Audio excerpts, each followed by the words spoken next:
Most hunters believe a well-placed shot and a quality rifle guarantee a clean kill. Documented ballistics testing tells a different story. 5 overlooked failures in ammunition selection and handling can quietly sabotage even a perfect shot before the trigger is ever pulled. One of these failures hides inside the very box of ammunition on your shelf, where a printed energy number can mask a catastrophic mismatch at the moment of impact. Let's get into it.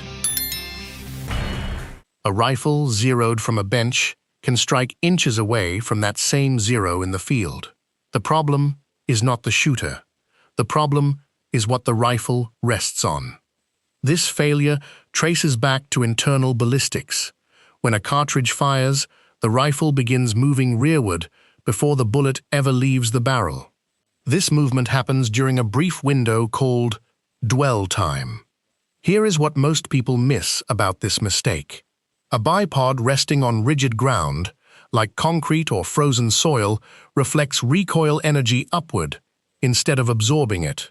This is called bipod hop. The forend jumps upward while the bullet is still inside the barrel.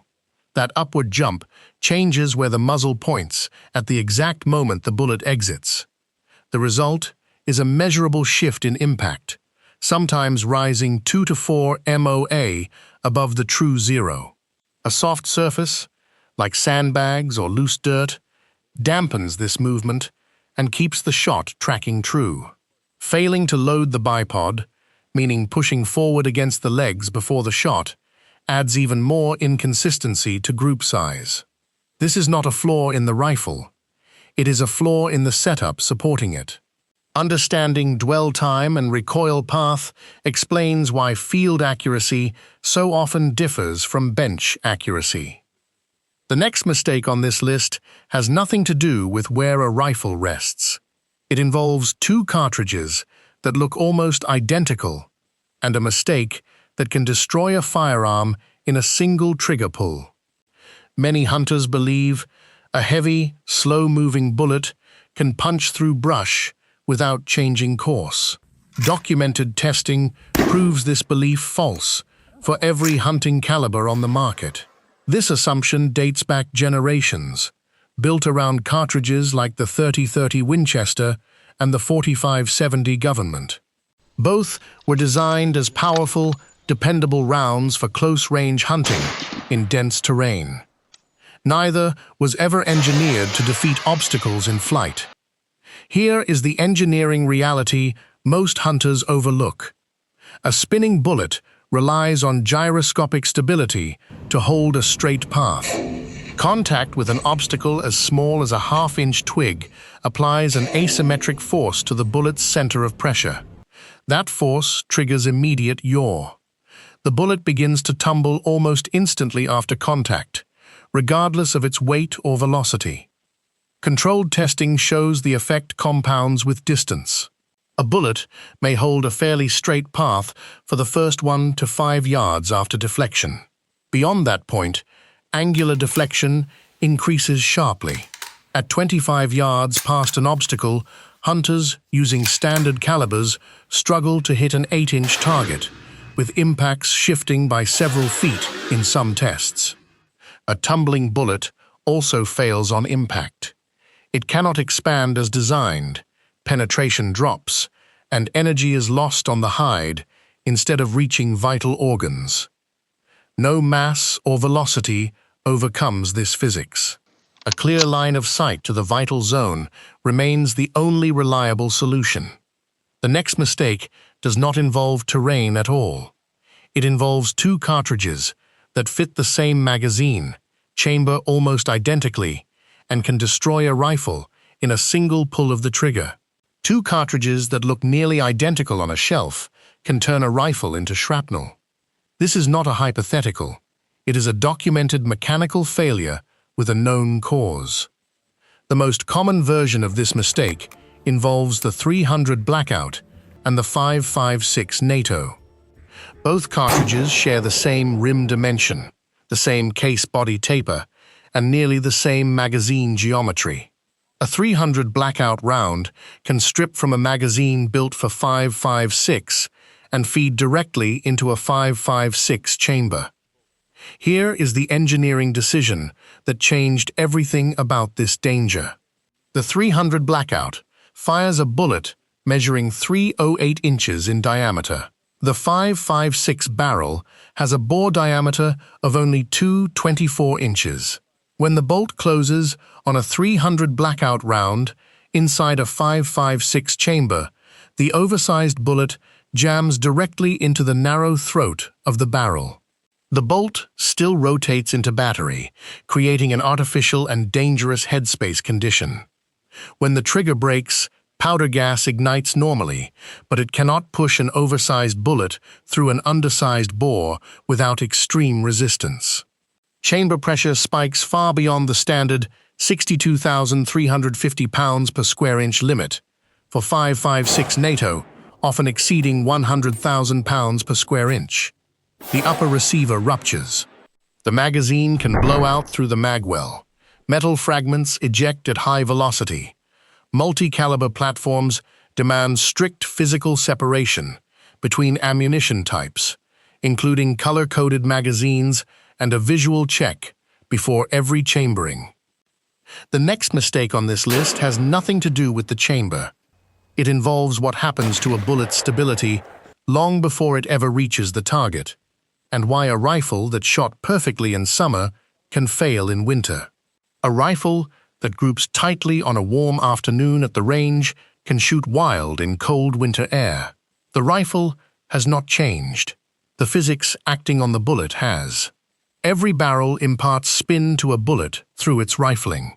That spin generates gyroscopic stability, measured by a value called the gyroscopic stability factor, written as SG. A hunting bullet needs an SG of 1.5 or higher to maintain full accuracy and its rated ballistic coefficient. Below 1.0, a bullet is unstable and will tumble on impact. Between 1.0 and 1.5, the bullet flies point forward but loses 5 to 20% of its effective ballistic coefficient, causing unpredictable drop and wind drift downrange. Here is what most people miss about this mistake. Stability depends on length, not just weight. Copper is measurably less dense than lead. A monolithic copper bullet of a given weight is physically longer than a lead core bullet weighing the same amount. Fire that longer copper bullet through an older barrel built with a slow twist rate, such as a 1 in 12-inch twist on a .308 Winchester, and the spin rate cannot keep up with the added length. This is why a load can pass a summer test and fail in the field. Cold, dense winter air applies greater destabilizing torque on a bullet's nose than warm air does. A borderline SG of 1.4 in summer can drop below the stability threshold once temperatures fall near freezing. Matching bullet length, not just caliber, to a barrel's twist rate prevents this failure entirely. The final mistake on this list sits underneath every other one already covered.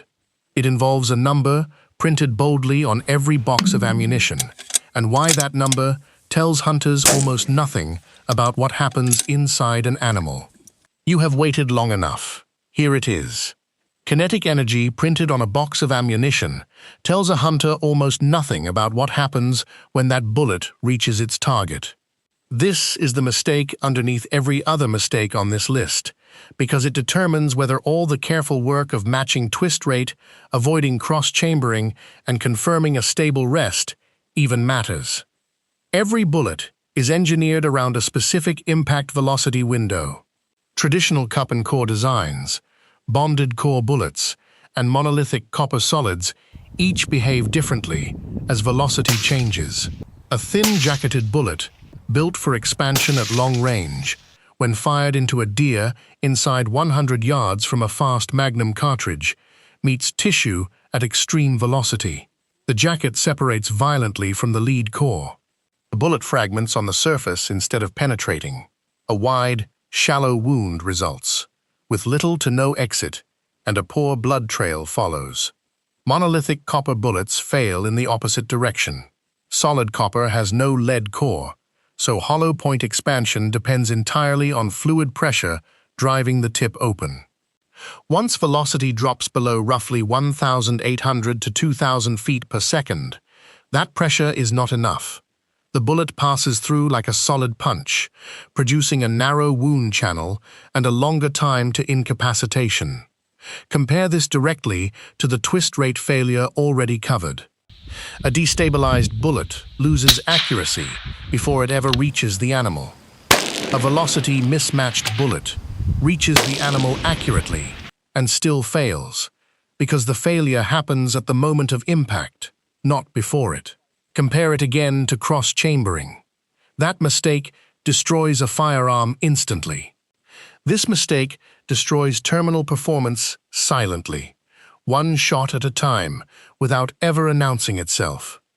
A bullet carrying 2,000 foot-pounds of energy that fragments on a shoulder blade does less damage than a bullet carrying 1,200 foot-pounds that holds together and passes through the vitals.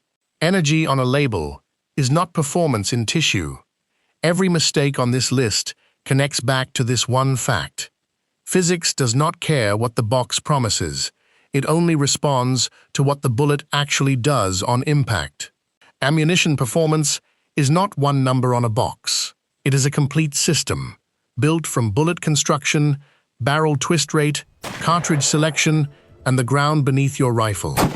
Which of these 5 mistakes surprised you the most?